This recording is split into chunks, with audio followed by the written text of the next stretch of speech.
Assalamu alaikum and good morning again. Thank you, Dr. Arima, for your kind introduction.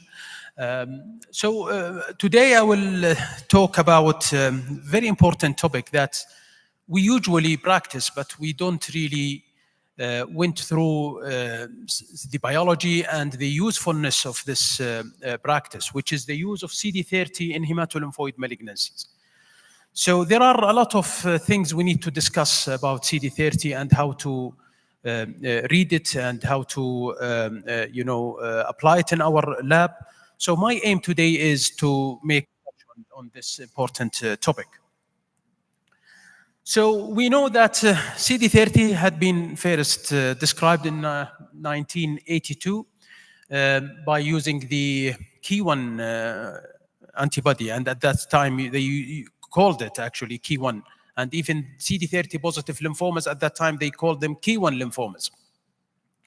And the aim at that time, it was discovered on Reed-Steinberg cells as a tool of diagnosis of Hodgkin lymphoma. Then in 1985, it also had been observed that it is strongly and diffusely positive and in anaplastic large cell lymphoma, and since that time it started to be used as such. So what is CD30? CD30 is a member of the tumor necrosis factor receptor superfamily. And we know that tumor necrosis factor superfamily is when they get activated, they promote proliferation and survival of the cells. So CD30 actually is a tool to help the cell to survive more. So when we look to CD30 action, CD30 usually is very close to the tumor necrosis factor, especially R1. They usually work together. So once the substrate for tumor necrosis factor R1, which is TRAD, gets linked and adjunct to TRAF2, which is the substrate of CD30 receptor, both they cause an activation signal to NFB-kappa-B pathway, and this will aid to cell survival and help the cell to survive more.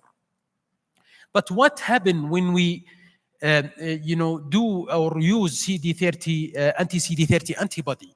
This will degrade TRAF2, and there is no junction between TRAD and TRAF2. And this, instead of get activation for NFB-kappa-B, it will cause failure of activation. And NFB-kappa-B have an alternative pathway. When it gets this disruption, instead of cell survival, it will activate the apoptotic pathway. And this will help in asking the cell to die. And this is how actually anti-CD30 idea arose. So CD30, as we know, it is very, very helpful marker in a lot of daily work. So it can be expressed in neoplastic cells, mainly hematolymphoid in general, like Hodgkin lymphoma, anaplastic large cell lymphoma, and other non-Hodgkin lymphomas also can be expressed. We will see in a minute.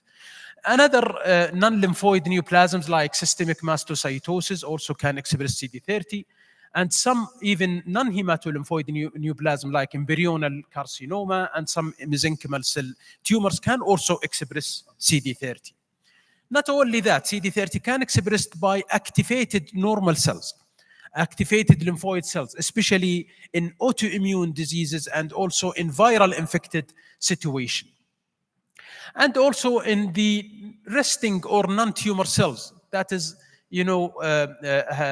circulating there and there, like some lymphoid cells, and also can be seen in decidua and endometrial cells, some pancreatic endocrine cells or exocrine cells, but these are actually very limited expression. When we look to hematolymphoid or lymphoma expression for CD30, you can see it is very variable and heterogeneous. Some of the lymphomas have 100% expression for CD30. And actually, it is a must to have CD30 positivity for these to be called as such. Like anaplastic large cell lymphoma, lymphomas actually, whether systemic or cutaneous, and also in Hodgkin lymphoma. However, other lymphomas, mainly T-cell lymphomas and B-cell lymphomas, they can express CD30 in very variable way, and this will help sometimes even in diagnosis and also in prognosis and treatment. So, how CD30, used in lymphoma pathology? As you can see here, I divide it into categories. CD30 expression is a must and required to be there in these types of lymphoma: the classic Hodgkin lymphoma and subtypes, and also in different types of anaplastic large cell lymphoma, whether systemic or cutaneous, whether ALK positive or ALK negative. So it is a must. And also lymphomatoid papulosis, another cutaneous lymphoproliferative disorder or lymphoma, where CD30 expression is a must to call it as such. CD30 expression is useful, but it is not a must, but it is very useful when you are dealing with these cases: the primary mediastinal large cell lymphoma, gray zone mediastinal B-cell lymphomas, EBV positive diffuse large B-cell lymphoma, different types of post-transplant or peripheral, or post-transplant lymphoproliferative disorder and other immunodeficiency associated proliferations, lymphomatoid granulomatosis, EBV positive mucocutaneous ulcer, and some types of angioimmunoblastic T-cell lymphomas. And there is also a lesser expression, less frequent expression in these entities, in peripheral T-cell lymphoma, NOS, but this is actually very variable, we will see in a while. Enteropathy-associated T-cell lymphoma, primary cutaneous T-cell lymphomas, mainly MF and MF transformation, diffuse large B-cell lymphoma, NOS, and small B-cell lymphomas even, like follicular lymphoma, marginal zone lymphoma, and CLL.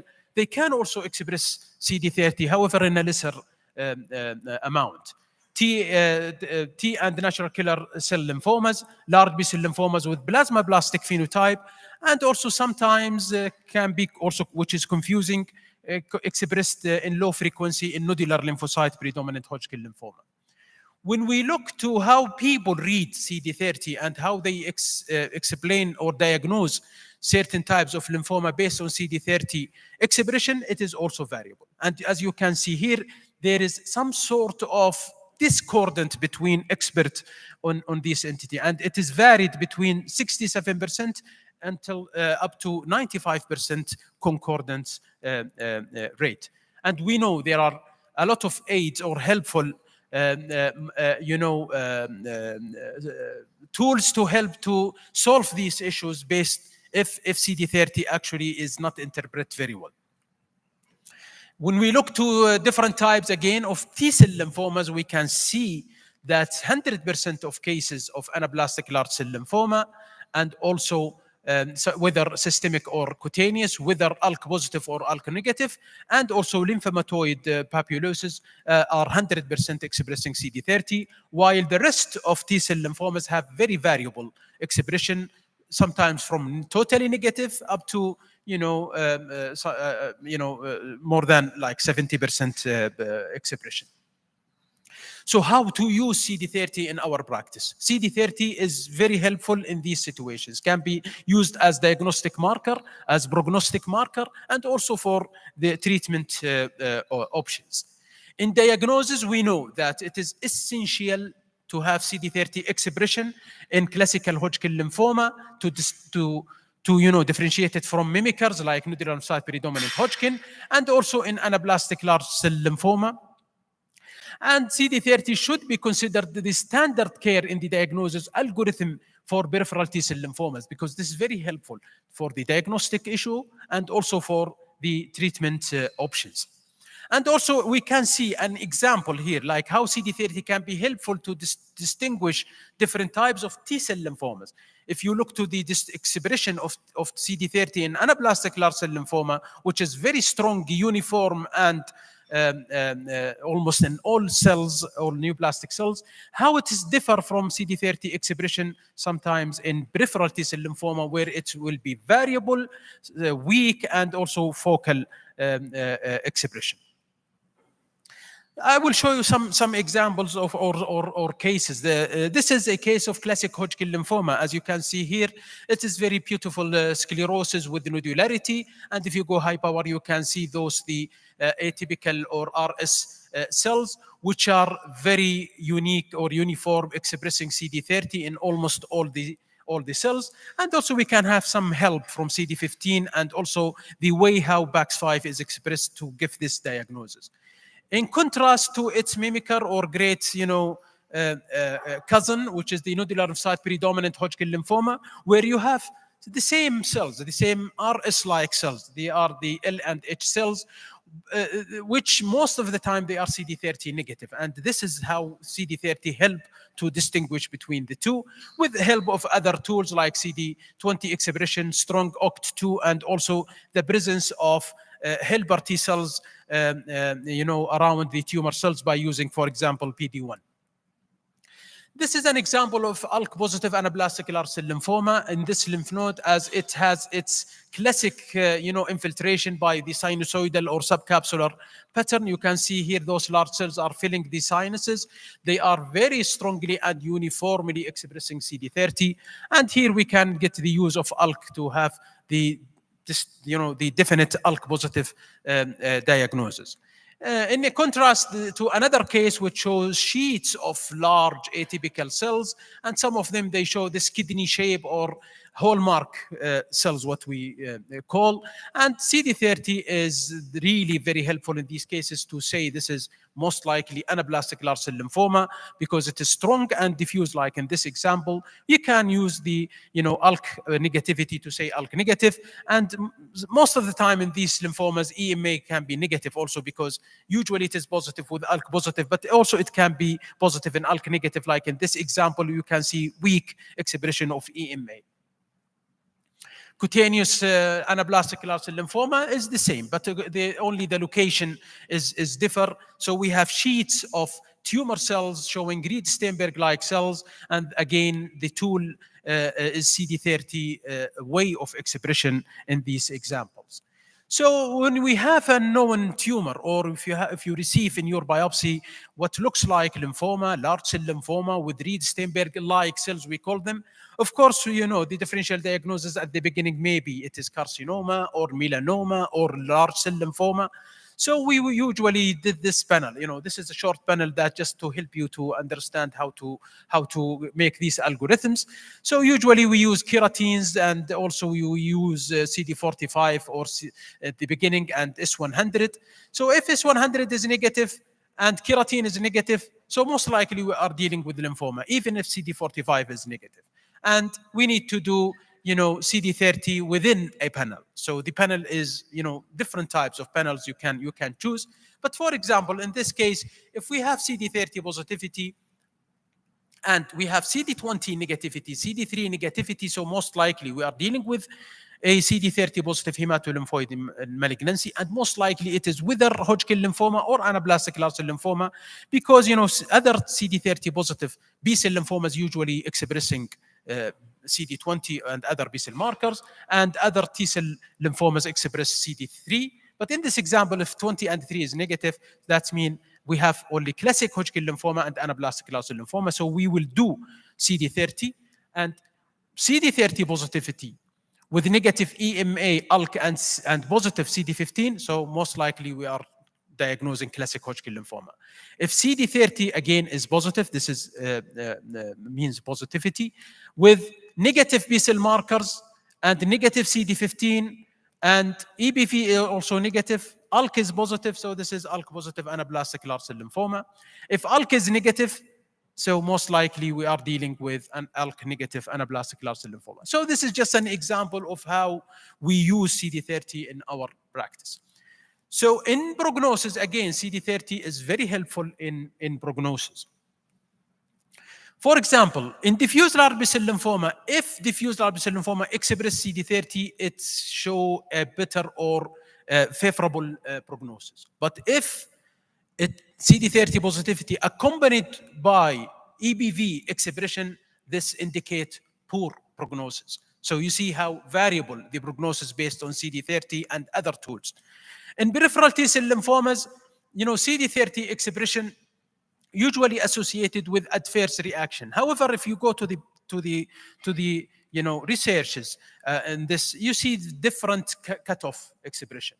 In some, like here in this example, this research, they mentioned that the cutoff is 30%. If it is more than 30% or less than 30%. In another reference, they make 80% is the cutoff. So the baseline is CD30 may show adverse reaction in peripheral T-cell lymphoma. However, in mycosis fungoides, again, it is variable. If mycosis fungoides show CD30 positivity without transformation, this indicates worse prognosis. But if there is a transformation from mycosis fungoides, and it is CD30, of course, positive, this is favorable, actually show favorable prognosis. So you see how it is variable in this setting. In treatment, of course, now we have the anti-CD30 drug, which is really very helpful in treating CD30 positive lymphomas. So what is the anti-CD30 antibody? We call it, brentuximab vedotin, and actually it had been, first, described or taken from this gentleman, the marine mollusk. They use a substance that is, inhibit proliferation of cells and activate apoptosis. So what they did, actually, they took the chemical protein, which is the anti-CD30, and link it to an antibody by using a peptide linker. And they call this protein as DE, sorry. And how it works, when it's linked to CD30 receptor, it is immediately internalized inside the cytoplasm and travel to the lysosome. And in the lysosome, as you know, we have the peptidases, actually. And it's start with dissolving the linker. So what happened during this? The MMAE is released from the antibody and linked to the tubulin in the DNA, or that is used for DNA duplications, and it disrupts this tubulin and cause failure of division of the cell, and it make arrest at G2 and M phases of the cell cycle. Once this failure happened, it activates, actually, the cell has no way except to die. So apoptosis will be activated. So how to test for CD30? Actually, when you look to different examples of lymphomas, you can see these results. You can see totally negative CD30 expression. You can see a very diffuse and strong expression of CD30 within tumor cells. You can see very variable expression in tumor cells, from moderate to weak and focal, and sometimes, or even you can see expression in non-tumor cells in the environment of the tumor. So all these have meaning.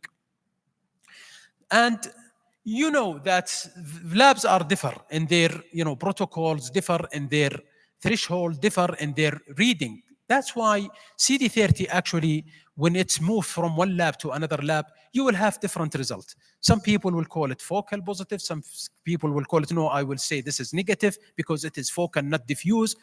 This variation actually causes the problem of heterogeneity in these explanations. That's why this group of from North America, actually, they are from 14 different hospitals. They are 14 hematopathologists and 2 clinical hematologists. They sit together and they work very hard to make a very simple and helpful consensus on how to test CD30 and how to read it and make it universal. And actually, they did a very great job. So as a summary of this publication, I will give you the most important hints. Immunohistochemistry testing is the preferred method because there are other methods than immunohistochemistry to identify CD30. And they use tonsil as their recommended protocol control tissue, not anaplastic large cell lymphoma, not a case of Hodgkin lymphoma, and we will see why. And this is actually recommended by the Nordi QC, which is the North Scandinavia quality control assurance program, which is widely used worldwide to help on mastering immunohistochemistry. So we use they use the Nordi QC recommendation. So tonsil is the preferred control. What are the other methods can detect CD30? They can use multispectral imaging or computer-assisted evaluation, gene expression profiling. Actually, those 2 methods, they detect CD30 in almost all cases of T-cell lymphomas that is examined by these tools. And actually, this when you compare immunohistochemistry, many cases are CD30 negative by immunohistochemistry, but positive by these tools. So that means there is no, actually, it is not really very helpful. And in addition, these tools are not widely used, and actually no protocol on how to use it yet, no consensus. That's why they don't recommend using these methods as detector for CD30. Also, flow cytometry can detect CD30, but the problem, and it's very sensitive, but not all the time. Once the cell gets larger, it is difficult to be, move through the tube system within the flow cytometry. And sometimes it can also fail to detect cases where there are rare CD30 positive cells. So the current recommendation for different phases of CD30 immunohistochemistry assay that the steps must be optimized and consistently implemented in all phases that we use in the lab, starting from pre-analytical to analytical and post-analytical phases. So tissue in the pre-analytical, it is recommended that it as we know, it should be fixed in 10% buffered formalin, and up to from 8 to 72 hours, not less than 8, and preferred not more than 24 hours. So you can use a tissue fixed for up to 24 hours. Fast fixation is not helpful, which lasts less than 8 hours. It is not recommended to use that. And in analytical, the protocols and control tissue should follow the Nordi QC protocols, and they are all available in this website. And in the analytical phase is our read, when we read our report CD30.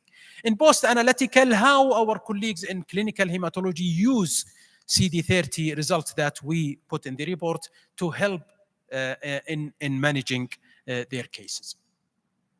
So this is the summary of the recommendations about CD30 testing and how to read it. I will explain it in this slide. So, of course, you will receive the tissue, whether needle core biopsy or excisional biopsy or incisional biopsy. So first recommendation is that you just evaluate the tissue. Is there any harm to the tissue or artifact that make your judgment on the reporting affected? So like if there's any crush artifact or necrosis or rare tumor cells, you need to report it first when you report CD30. Then you can read the expression of CD30 on tumor cells. So you need to give exact percentage. If the percentage is between 0 and 10%, 0 for negative, you can say negative 0%. If it is 1%, you say 1%. If it is 5%, you say 5% until 10%. Anything beyond 10%, you can, report them in intervals. So you can say 10%, then 20%, 30%, and etc. This will make it easy for you. Then you need to report the CD30 expression in non-tumor cells. Why is that? Because the trials that used anti-CD30, they found that even in CD30 negative tumor cells, if the tumor have CD30 positive in the environment, they found that some cases are responding to anti-CD30 even if the tumor cells are CD30 negative. So also you need to make that in your report. So these are just an examples here on how you reflect this in your report. For example, in first case, you can say CD30 negative in tumor cells, and you put percentage 0%, and positive in tumor cells, and positive in non-tumor cells, and you can say what is the percentage. If you can. If you don't, you just describe it. In some, in more, or in numerous. However, that is in non-tumor cells, not in the tumor cells. They don't recommend to make numeric or counting the tumor cells in your report, just the percentage. The second example, for example, this case has a necrosis on it. So you just say there is a necrosis which may hamper the result. Necrosis present, for example, 30%. Then CD30 is positive in tumor cells 2% and negative in non-tumor cells, and that's it. So what is the moral here is that although there are 2% tumor cell positivity, however, this is maybe because of a lot of necrosis is there. So this will give the physician a chance to even use this low number and treat the patient if they need to treat. So this is how the recommendation tell us about CD30. This is the control that is recommended to use. This is the tonsil and have different expressions. It is recommended that the tonsil used should have a large or expanded germinal center, because this is the area where you will find heterogeneous expression of CD30. As you can see in this example, some of the cells are strongly positive, some of them are moderately, and some of them are weakly positive. This will help you to compare your result with this control, because all type of staining are acceptable: weak, moderate, and strong. And even the expression, it should be membranous or cytoplasmic or Golgi or the combination of the three, but not nuclear. Nuclear staining is a false positive staining. It shouldn't be used as positive. This is another area where you have germinal center which is small, not expanded. Look at the CD30 within the germinal center. It is not like the expanded one. So expanded germinal center is an excellent. These are different variations seen in different tonsils. That's why tonsils are better to use, because here you can see the expression in the interfollicular area, and here you can see weak expression, again not in the germinal center because of the size is small. Sometimes even you can use the endothelial cells, because endothelial cells can express CD30 as also helpful. I mean, any type of staining appear in a tonsil is acceptable. So in summary, different types of lymphomas can express CD30. Some of them, they can reach 100%, like Hodgkin lymphoma, and different types of anaplastic large cell lymphoma, lymphomatoid papulosis, and other can have variable expression of CD30.